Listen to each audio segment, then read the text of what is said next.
almost no ecological system on the planet that's not currently in a severe state of decline, thanks to us. And that's the type of stuff that keeps people who do what I do for a living up at night, right? There's so much, there's so many opportunities, there's so much bad news that's out there that we need to go as fast as we can, as hard as we can.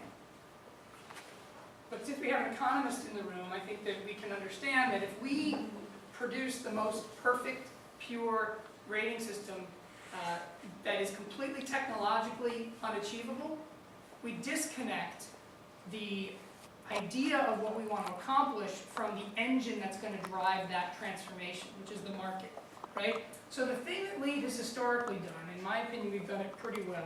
I'd argue that we've done it better than almost any other change agent that's out there from an environmental and from an economic and social perspective, is to balance the market realities, the ability for the project to be able to be developed in a way that is economical and technologically feasible, with an understanding that the rigor associated with this transformation needs to be increasingly improved. So we balance this urgency and the market realities in a very deliberate way, so that we don't discouple the idea of what we're trying to accomplish from the economic driver that is really fueling all of these things. So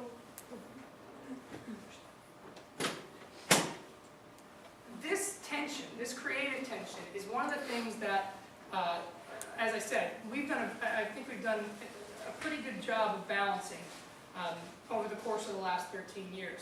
Just to give you an understanding, we've got about 10 billion square feet of LEED registered and certified project around the globe. We've got LEED projects in 143 countries right now. And this, I think it's more so than any other wisdom that has ever been brought by USGBC into the market. I think it's this balance, and understanding this balance and putting the grading system together deliberately to deliver this balance that has driven the interest in green building and the success of green building programs, including LEED, but also Green Star in Australia, BREEAM in the United Kingdom, CASB in Japan. There's about 15 that we can talk about. Changing gears a little bit to the understanding of why we do what we do, right? So that balance, I think, is crucial to understanding why we've been successful. But I said that I wanted to talk about why we do what we do.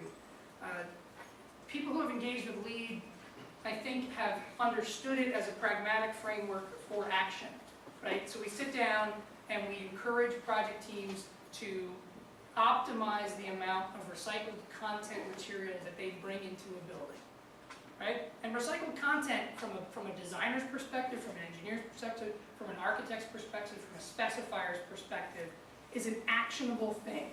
You can sit down and you can say, I want to buy a chair that has high recycled content. But I think one of the things that we need to understand is that recycled content is not the end that we are searching for. These are the ends that we are searching for. So recycled content is a proxy for material attributes that are informed by these system goals. So somebody help me unpack recycled content. What does recycled content do across any of these metrics?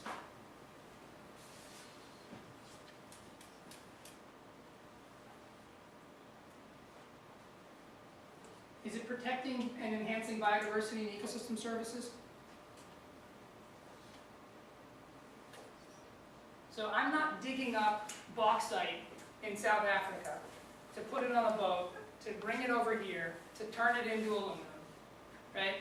I'm using something that's already in the system, right? So my use of recycled content material is reducing the amount of ecosystem disruption associated with extraction of raw materials. Does that make sense? All right? So let's talk about climate change. How is it helping climate change? How does recycled content material reduce the climate change footprint or carbon footprint of a material? less transportation. Virgin materials are inherently more need more refining, right? So there's more embodied energy that we are inserting into that process. What about human health? What happens when you burn coal to make electricity to power a furnace? Right, pollution. The particulate emissions from coal-fired power plants, mercury emissions from coal-fired power plants have a direct and arguably the most significant impact on human health of any of the things that the built environment is responsible for. I want to talk about the idea of community quality of life. Embedded in that is the idea of social justice and environmental justice. Let's talk about that. Where do we put our power plants? Yeah, economically disadvantaged areas, because it's, there's no advocate to say, I don't want that in my backyard, right? The advocates are not as effective as the economically advantaged advocates for that type of activity. So when you look at recycled content, it is an actionable step that allows you to have a proxy across basically everything that we care about when we sit down and we talk about what we want LEED buildings to be good at. And you can go through energy efficiency, again, an actionable step that has benefits across all of these goals. Water efficiency, use of sustainably harvested timber. All of these things, which are actionable steps for the buildings industry to engage in, are rooted in the things that we want LEED projects to be good at. So when you engage in a LEED project, and I hope that a lot of you get a chance to do that, my sense is that if you're here now, it's not going to be that much longer before, as a professional, you get to be a part of this, which is great, because one of the things that I've learned in the time that I've been at USGBC is that I graduated from, I went to Purdue, and I spent the first 5 years of working at USGBC trying to unlearn a lot of the things that were banged into your head in engineering school, right? So hopefully you guys don't have that unlearning and deprogramming step to go through. You can just jump right into integrated process right out of the gate. But